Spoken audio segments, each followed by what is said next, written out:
ఇప్పుడే country delight యాప్ని download చేసుకోండి. Download the country delight app now.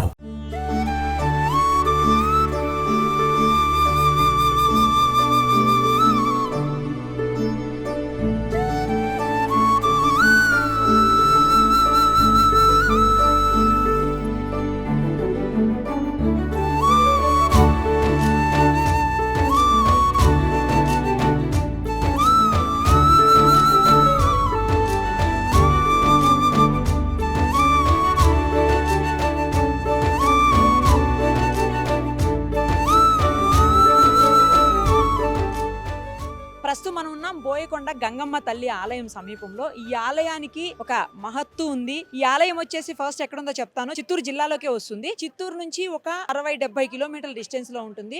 1.5 hour లో ఇక్కడికి రావచ్చు. అయితే ఈ ఆలయానికి చాలా ప్రశస్తి ఉంది. ఏంటి అంటే ఈ ఆలయంలో ఏ కోరిక కోరుకున్నా కూడా వెంటనే తీరిపోతుందని 3 పువ్వులు పెడతారు అమ్మవారి తలపైన. ఆ 3 పువ్వులు పెట్టి ఒక కోరిక కోరుకోవాలి. ఆ కోరిక కోరుకున్నప్పుడు అది తీరుతది అనుకుంటేనేమో పువ్వు కుడివైపు పడుతుందంట. తీరుతది కానీ కొంచెం లేట్ గా అంటే మిడిల్ లో పడుతుంది. లెఫ్ట్ సైడ్ కనుక అంటే అమ్మవారికి ఎడమ భుజం వైపు ఎడమ చేతి వైపు పడితే మట్టుకు ఆ కోరిక ఎప్పటికి తీరదు. అది మీరు కోరుకున్న కోరిక కూడా సరైన కోరిక కాదు అని చెప్పేసి ఒక నమ్మకం ఉంది. ఆ నమ్మకంతో భక్తులంతా ఇక్కడికి వచ్చి దర్శనం చేసుకుని అమ్మవారితోటి ఆశీర్వాదాలు తీసుకుని పోతూ ఉంటారు. ఎక్కువగా కర్ణాటకకి సంబంధించినటువంటి భక్తులు వస్తూ ఉంటారు. ఆంధ్రాతో పాటు కర్ణాటక భక్తులు కూడా 70% వాళ్లే ఉంటారు. తర్వాత నిత్యం బలులు ఇస్తా ఉంటారు అమ్మవారికి. అది చాలా ఇష్టమైనటువంటిది, అందుకనే బలులు ఇస్తారని తెలుస్తుంది. ఇంకొకటి నా వెనకాల కనిపిస్తుంది, మీరు చూడండి. ఒక బండరాయి 2 ముక్కలు అయిపోయి అక్కడ అమ్మవారి ప్రతిరూపాన్ని కూడా పెట్టించారు. ఆ బండరాయి స్పెషల్ ఏంటంటే అప్పట్లో గోల్కొండ నవాబులు ప్రజలని అలాగే అక్కడ ఉన్నటువంటి మనుషులందరినీ ఇబ్బంది పెడుతున్నటువంటి రోజుల్లో అక్కడ ఉన్న వాళ్ళందరూ ఆ సైన్యానికి కనపడకూడదు, నవాబుల నుంచి తప్పించుకోవాలని చెప్పేసి ఎక్కడ కనపడినటువంటి లోపల అడవిలో ఉన్నటువంటి ఈ ప్రాంతానికి వచ్చి ఇక్కడ ఉంటూ కాలం గడుపుతున్నటువంటి పరిస్థితుల్లో ఒక పెద్ద ఆవిడ కూడా వీళ్ళ దగ్గరకు వచ్చి, ఒక ముసలావిడ, వాళ్ళతో పాటు ఆమె కూడా ఉన్నారు. ఉన్న తర్వాత ఆమె రోజు ఉదయం నుంచి సాయంత్రం వరకు ఉండేవాళ్ళు. అంటే సాయంత్రం అయ్యేసరికి మాయమైపోయేవాళ్ళు. ఎలా మాయమైపోతున్నారు, ఎక్కడికి వెళ్తున్నారని చెప్పేసి వీళ్ళందరూ కలిసి సెర్చ్ చేస్తే మొత్తం వెతికితే ఒక చోట అమ్మవారు చాలా మంది దేవతలతో కూర్చొని బంగారు పొయ్యాలు ఊగుతున్నటువంటి పరిస్థితి వాళ్ళు చూశారు. అది తిరిగి వాళ్ళు వచ్చేసారు. నెక్స్ట్ డే పొద్దున్న మామూలుగా అమ్మవారు వచ్చినప్పుడు అందరూ అప్పుడు వరకు ముసలావిడిని పెద్దగా పట్టించుకోలేదు. పెద్ద ఆవిడ కదా, ఆవిడికి మనం అనవసరంగా అన్నం పెట్టాల్సి వస్తుంది, మనమే తినే పరిస్థితి లేదని బాధపడుతున్న సందర్భంలో పట్టించుకునేవాళ్ళు కాదు. అప్పుడు నెక్స్ట్ డే ఎప్పుడైతే ఈ ఘటన చూసారో నెక్స్ట్ డే పొద్దున వెళ్ళి అమ్మవారి కాళ్ళ మీద పడిపోయి, పెద్ద ఆవిడ కాళ్ళ మీద, మీరే మమ్మల్ని కాపాడడానికి వచ్చారని వాళ్ళకి అర్థమైతే ఆ తర్వాత అనుకోకుండానే ఈ సైన్యం వీళ్ళని వెతుక్కుంటూ వచ్చి ఇక్కడ కూడా వాళ్ళ మీద దాడులు ప్రారంభిస్తున్నటువంటి తరుణంలో పెద్ద ఆవిడ ఆ నవాబుల సైన్యాన్ని అంతటినీ కూడా అడ్డంగా నరుక్కుంటూ వాళ్ళని తరిమి కొట్టేటువంటి పరిస్థితుల్లో ఆ మధ్యలోనే ఏది అడ్డం వస్తే దాన్నల్లా ఉగ్ర రూపం దాల్చి, ఏది అడ్డొస్తే దాన్ని అంతటినీ కూడా నరుక్కుంటూ వెళ్ళినప్పుడు ఇదిగో ఈ బండరాయిని కూడా ఆవిడ కట్ చేసుకుంటూ వెళ్ళిపోయారట. అది ఇప్పటికీ అక్కడే అలాగే ఉంచేశారు. ఇంకా చాలా విశేషాలు ఉన్నాయి గంగమ్మ తల్లికి సంబంధించి. అవన్నీ మనం ఈవో గారితోటి, ప్రధాన అర్చకులతోటి అందరితో మాట్లాడి తెలుసుకుందాం రండి. బోయకొండ అమ్మవారి ఆలయానికి ఈవోగా ఉన్నారు మీరు గత కొంతకాలంగా. అమ్మవారి విశేషాలు చెప్పండి. ముఖ్యంగా కర్ణాటకకి సంబంధించినటువంటి భక్తులు ఇక్కడ ఎక్కువగా వస్తారని వింటున్నాను. తర్వాత అమ్మవారి దగ్గరకు వచ్చినటువంటి ఏ ఒక్కరికైనా అనుకున్నది 100% సక్సెస్ఫుల్ గా అవుతుంది అని అంటున్నారు. నిజమేనా? నిజమేమ్మా. చిత్తూరు జిల్లా చౌడేపల్లి మండలం దిగువపల్లి గ్రామంలో కొండ మీద వెలిసి ఉన్న శ్రీ బోయకొండ గంగమ్మ కోరిన కోరికలు తీర్చే కల్పవల్లి అని అంటారు. అది 100% వాస్తవము. ఈ దేవస్థానానికి అధికంగా కర్ణాటక భక్తాదులే వస్తుంటారు. శ్రావణ మాసము, కార్తీక మాసం మినహా సంవత్సరంలో 10 నెలలు కర్ణాటక భక్తాదులు విపరీతంగా వస్తారు. ఇక్కడ విశేషం, అమ్మవారి విశేషం ఏమనగా అమ్మవారిని పుష్పం అడుగుట, అనగా అమ్మవారి శిరస్సు పైన అర్చకులు 3 పూలు పెడతారు. భక్తుడు తన కోరికను, ఒక కోరికను ఏదో మనసులో అనుకుని మొక్కోవాలను. వారి కోరిక నెరవేరేట్లయితే కుడిపక్క పడడము, పని కాదంటే ఎండపక్క రావడము, పని లేట్ అంటే మధ్యలో పడ్డం అడుగుతుంది. ఆ విధంగా చాలామంది కర్ణాటక భక్తాదులు వారి కోరికలు అనగా బోరు వేయటానికి, లేదా పంట ఈసారి బాగా వస్తుందా, బిడ్డలకు వివాహము, హెల్త్ బాగలేకపోవడం, దేనికైనా కూడా ఇల్లు కొనేదానికి ప్రతి ఒక్క విషయానికి కర్ణాటక భక్తులు ఎస్పెషల్లీ ఎక్కువ వాళ్ళు ఆ విధంగా అమ్మవారిని ముక్కొని ఆ పడిన పువ్వు తీసుకొని వెళ్తారు. అదేవిధంగా రెండవ ఇంపార్టెన్స్ ఏమంటే బోయకొండ కింద అమ్మవారి పవిత్ర తీర్థం. అనాదిగా కూడా మూలస్థానంలో ఉన్న ఎదురుగా కోనేరులోని తీర్థాన్ని తీసుకొని అమ్మవారి దగ్గర ఉన్న పసుపు కుంకుమ కలిపి అమ్మవారి పాదాలు పెట్టి దగ్గర పెట్టి తీర్థం విక్రహిస్తాం. ఒక బాటలు 20 రూపాయలు అనమాట. ఆ బాటలు తీసుకుని వెళ్ళిపోయి కర్ణాటక వాళ్ళు కానీ, మన ఆంధ్ర భక్తులు కానీ, మెయిన్ చిన్న బిడ్డలకు అమ్మ పోసింటే వారికి కానీ, పంట పొలాల మీద ఈ పశువులు, గొర్రెలు, మేకలు, పొటేళ్లకు ఏదైనా అంటువ్యాధులు వస్తే వాటికి ఉపయోగిస్తారు. నమ్మకంతో చేస్తే వాళ్ళకంతా బాగా అవుతాయని నమ్మకంతో భక్తులు ఏం చేస్తారంటే ఒకసారి పువ్వు అడిగేసిపోయి తీర్థం తీసుకుపోయినాక వాళ్ళ కోరిక నెరవేరుతానే మళ్ళా వచ్చి మళ్ళా ఒక పొటేలు మేకను వాళ్ళ శక్తాన్ని తీసుకొని బంధుమిత్రులతో వచ్చి ఇక్కడ అమ్మవారిని దర్శించుకొని కింద అమ్మవారి సమర్పించిన మేకను బలి ఇచ్చి విందు భోజనం చేసుకుని వెళ్తారు. తెల్లవారు సాయంత్రం కింద భక్తులు వెళ్ళిపోతుంటారు. ఆదివారం తెల్లవారి 6 నుంచి సాయంత్రం 3 వరకు ఉంటారు భక్తులు, ఎక్కువ రష్. ఆ తర్వాత మంగళవారము, శుక్రవారం మాత్రం అమ్మవారికి 10:30 నుంచి 12కు రావుకాలంలో పంచామృత అభిషేకం ఉంటుంది. ప్రతి శుక్రవారము ప్రతిరోజు ఉదయం 5 గంటలకు అమ్మవారికి అభిషేకం జరుగుతాము. 6 గంటలకు దర్శనం ఏర్పాటు చేస్తాము. 6 నుంచి నిరవధికంగా సాయంత్రం 6:30 గంటల వరకు అమ్మవారి దర్శనం ఉంటుంది. ఫ్రీ దర్శనం ఉంది, టికెట్ దర్శనాలు ఉన్నాయి. చిన్నపిల్లలు వృద్ధులు వస్తే వాళ్ళకి సపరేట్ దర్శనము. కోనేటి అందు స్నానం ఆచరిస్తే ఆడవాళ్ళు బట్టలు మార్చుకుందానికి సపరేట్ రూములు, క్యూ లైన్లో ఉన్న వాళ్ళు కానీ భక్తులు ఎవరికైనా చంటి బిడ్డలకు పాలు ఇవ్వాలంటే వాటికి సపరేట్ రూములు దేవస్థానం తరఫున ఏర్పాటు చేసినాము. కావున ప్రతి ఒక్క భక్తుడు ఈ అమ్మవారిని దర్శించుకొని అమ్మవారి కృపకు పాత్రులు కావాలని కోరుకుంటున్నాను. రాహుకాలం టైంలో అంటే శుక్రవారం నాడు ప్రత్యేక పూజలు చేస్తారు అని విన్నాను నేను. ఆ ప్రత్యేక పూజలు గంటన్నర పాటు చేస్తారు, భార్యాభర్తలు ఇరువురు కూర్చుని అని అంటున్నారు. మీరు అడిగిన ప్రశ్న ఇక్కడ సమాధానం లేదు. ఎందుకంటే ఇడులో భార్యాభర్తలు ఇద్దరు ఆ పూజ అనేది ఏం లేదు. రావుకాలంలో శుక్రవారం అభిషేకం మాత్రమే, అమ్మవారికి శుక్రవారం అభిషేకం మాత్రమే. కాళహస్తి దేవస్థానంలో రావుకేతు పూజలు ఉన్నాయన్నమాట. రావుకాలంలో ప్రత్యేకంగా ఇక్కడ లేదండి, ఇక్కడ అభిషేకం అంతే. అభిషేకంలో భార్యాభర్తలు కూర్చొని చేస్తారా? ఎవరైనా కూర్చోవచ్చండి, ఎవరైనా కూర్చోవచ్చు. భక్తులు 1000 రూపాయలు టికెట్ కొని కూర్చోవచ్చు, సేవలో కూర్చోవచ్చు. వారికి శేషవస్త్రము, రెవిక, అమ్మవారిది పసుపు, అభిషేక పసుపు, పంచామృతము, ప్రసాదం డబ్బాలు దేవస్థానం బహుమతిగా ప్రసాదంగా ఇస్తాము. బోయపాటి గంగమ్మ తల్లి దేవాలయానికి సంబంధించినటువంటి వేద పండితులు ఉన్నారు ప్రస్తుతం మనతో పాటు. గోవర్ధన్ ఘనపాటి గారు, ఒకసారి వారితో మాట్లాడదాం. అమ్మవారికి సంబంధించినటువంటి మరిన్ని విశేషాలు వారిని అడిగి తెలుసుకుందాం. శ్రీమాత్రే నమః. సర్వమంగళ మాంగళ్యే శివే సర్వార్థ సాధికే శరణ్యే త్ర్యంబకే దేవి గౌరీ నారాయణి నమోస్తుతే. ఇక్కడ అమ్మవారు మనకు బ్రాహ్మీ మాహేశ్వరి చైవ కౌమారి వైష్ణవి తథా వారాహి చైవచేంద్రాణి చాముండా సప్తమాతృక స్వరూపమైనటువంటి మహాకాళి, మహాలక్ష్మి, మహాసరస్వతి స్వరూపంగా శ్రీ బోయకొండ గంగమ్మ అమ్మవారిగా భక్తాదులందరికీ కూడా దర్శనమిస్తున్నారు. మనం ఏ కోరిక కోరుకున్నా కూడా అమ్మవారి దగ్గర సత్యంగా విశేషంగా నెరవేరుతుందండి.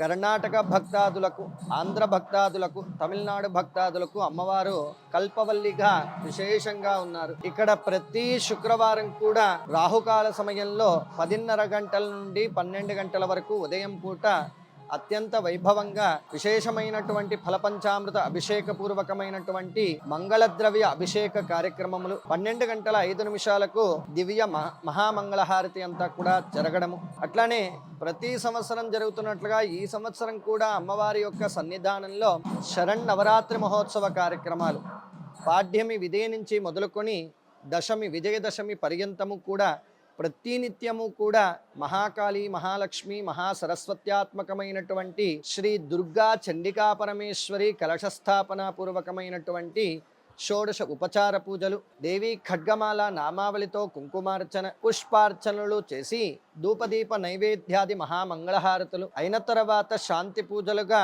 అందుకున్న తర్వాత ప్రతిరోజు కూడా ఈ యొక్క శరన్నవరాత్రిలో విశేషమైనటువంటి హోమ కార్యక్రమాలన్నీ కూడా చేయడం జరుగుతుంది. మహాగణపతి ఆదిత్యాది నవగ్రహ మహామృత్యుంజయ సహితమైనటువంటి దుర్గా చండికా హోమములు, మహాలక్ష్మీ హోమములు, పూర్ణాహుతి పూజ, పూర్ణాహుతి కార్యక్రమాలన్నీ కూడా చేసి విశేషమైనటువంటి చివరి రోజున అమ్మవారికి విశేషమైనటువంటి మహాపూర్ణాహుతి కార్యక్రమం అంతా కూడా చేయడం. తద్వారా వచ్చేటటువంటి భక్తాదులు ఏ కోరికలైతే అని మనం కోరుకుంటామో ఆ కోరికలంతా కూడా అమ్మవారు తక్షణ మాత్ర రూపంలో సిద్ధి జరిగేటట్లుగా ఒక ఆశీర్వాదం అంతా కూడా ఇవ్వడం జరుగుతుంది. తద్వారా ఇంకా విశేషంగా అమ్మవారికి ప్రతి సంవత్సరం మాఘమాసంలో 3 రోజుల పాటు లలితా సహస్రనామ పూర్వకమైనటువంటి కుంకుమార్చనలు, అట్లానే ప్రతి పౌర్ణమికి కూడా విశేషమైనటువంటి చండీ హోమం అంతా కూడా చేయడం ఇక్కడ జరుగుతూ ఉన్నది. ఇక్కడ ఇవి విశేషంగా జరిగేటటువంటి కార్యక్రమాలు. అట్లానే విశేషంగా కోర్టుకు సంబంధించినటువంటివి, భూమికి సంబంధించినటువంటివి, ఈ శత్రు నరదృష్టి దోషములకి నివారణ చేయడానికి అమ్మవారు చాలా కల్పవల్లిగా ఉన్నారు. తప్పకుండా బోయకొండ గంగమ్మ తల్లి ఆలయ అర్చకులైనటువంటి రాజన్న గారు ప్రస్తుతం మనతో పాటు ఉన్నారు. ఒకసారి వారితో మాట్లాడి మరిన్ని విశేషాలు అమ్మగారి గురించి తెలుసుకుందాం. అమ్మ ఇక్కడ ఆవిర్భవించారు, స్వయంభూ అని చెప్తున్నారండి. ఒక పెద్దావిడ రూపంలో ఇక్కడికి వచ్చారు అంటున్నారు. అసలు ఏంటి మొత్తం చరిత్ర చెప్పండి. శ్రీ మాత్రే నమః. అమ్మవారు ఇక్కడ సుమారుగా ఒక 600 సంవత్సరాల క్రితమే వెలసింది అని చెప్పడం జరుగుతుంది. ముఖ్యంగా గోల్కొండ నవాబుల పరిపాలనా సమయంలో అమ్మవారు ఇక్కడ వెలసింది అని చెప్తారు. ఆ గోల్కొండ నవాబు యొక్క సైన్యం ఈ పరిసర గ్రామాలలో నివాసం ఉండే గ్రామాల పైన దాడులు చేసి దొరికినటువంటి ధనాన్ని ధాన్యాన్ని కొల్లగొట్టుకుపోయేవాళ్ళంట. అదేవిధంగా స్త్రీలను కూడా హింసించేవాళ్ళంట. అటువంటి ముస్కరుల బారి నుండి ధన మాన ప్రాణాలను కాపాడుకోవాలనే ఉద్దేశంతో ఏదైనా ఒక అటవీ ప్రాంతమో కొండ ప్రాంతమో సురక్షితమైనటువంటి ప్రాంతం ఉంటే వెళ్ళి అక్కడ తలదాచుకోవాలనే ఉద్దేశంతో కొన్ని కొండ ప్రాంతాలను అటవీ ప్రాంతాలను ఆ రోజు వాళ్ళు వెతకడం ప్రారంభించారు. అందులో భాగంగానే వారికి కొండ ప్రాంతం అనువైంది అనిపించింది. ఎందుకనగా ఈ కొండ ప్రాంతంలో సమృద్ధిగా నీరుంది తాగడానికి. కింద ఒక కొలను ఉంది, ఇక్కడ ఒక కొలను ఉంది, పైభాగంలో కూడా ఒక కొలను ఉంది. తాగడానికి సమృద్ధిగా నీరుంది. ఉండడానికి పైభాగంలో గుహలు ఉన్నాయి. ఒక్కొక్క గుహలో 10 మంది నుండి కూడా 100 మంది వరకు తలదాచుకునే విధంగా గుహలు ఉన్నాయి. వారి పశువులకు గ్రాసం సమృద్ధిగా ఉండేది. అలాగే వేట జీవనాధారం చేసుకుని ఇక్కడ అటవీ జంతువులు కూడా వాళ్ళకి సమృద్ధిగా దొరికేవి అనమాట. వేట జీవనాధారం చేసుకుని దొరికినటువంటి అటవీ జంతువులను సంహరించి వండుకొని తినడం చేశారు. ఇన్ని విధాలుగా అనువైంది కాబట్టి ఈ కొండ ప్రాంతాన్ని ఎంచుకునేసి అనువైందనేసి ఈ కొండ ప్రాంతం నివాసం ఉండసాగినారు. ఇలా కొద్ది రోజులు గడిచిన తర్వాత క్షామ పరిస్థితులు అంటే కరువు పరిస్థితి రావడం జరిగింది. వారి పశువులకు గ్రాసం పూర్తిగా ఎండిపోయింది. వేట కూడా కష్టసాధ్యం అయిపోయింది. అటవీ జంతువులు కనుమరుగైపోయినాయి. ఇటువంటి సమయంలో కొద్దో గొప్ప దాచుకున్నటువంటి ధాన్యాన్ని తీసుకొచ్చే ప్రయత్నం చేశారు. గ్రామాలకు వెళ్ళి గ్రామాలు పూర్తిగా వదిలేసి క్లోజ్ చేసి వచ్చేయడం జరిగింది కదా. అక్కడ దాచుకున్నటువంటి ధాన్యాన్ని తీసుకొచ్చే ప్రయత్నం చేశారు. ఇందులో నవాబు యొక్క సైన్యం గ్రామాలపైన అటాక్ చేయడం జరిగింది. అక్కడ జనసంచారం లేదు.